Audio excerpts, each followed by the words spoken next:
এই বইটা পড়ে আমার একদমই ভালো লাগেনি। আমি কথা বলছি হেভেন বাই মেইকু কাওয়াকামি। এটা একটা জাপানিজ নভেল এবং আসলেই খুবই পপুলার একটা নভেল। নভেলের মেন বিষয়বস্তু হলো বুলিং বা র্যাগিং, তো অত্যন্ত ইম্পর্টেন্ট টপিক আজকের সমাজে। এবং এখানে বুঝতেই পারছো, একটা ছেলে রয়েছে, একটা মেয়ে রয়েছে।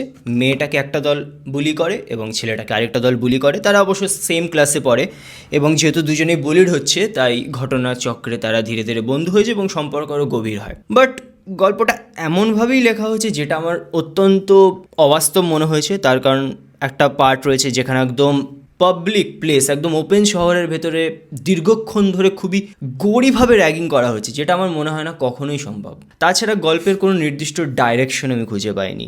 জাস্ট দুজনে কথা বলে যাচ্ছে, কোনো নির্দিষ্ট কোনো স্যাড এন্ডিং নেই, হ্যাপি এন্ডিং নেই।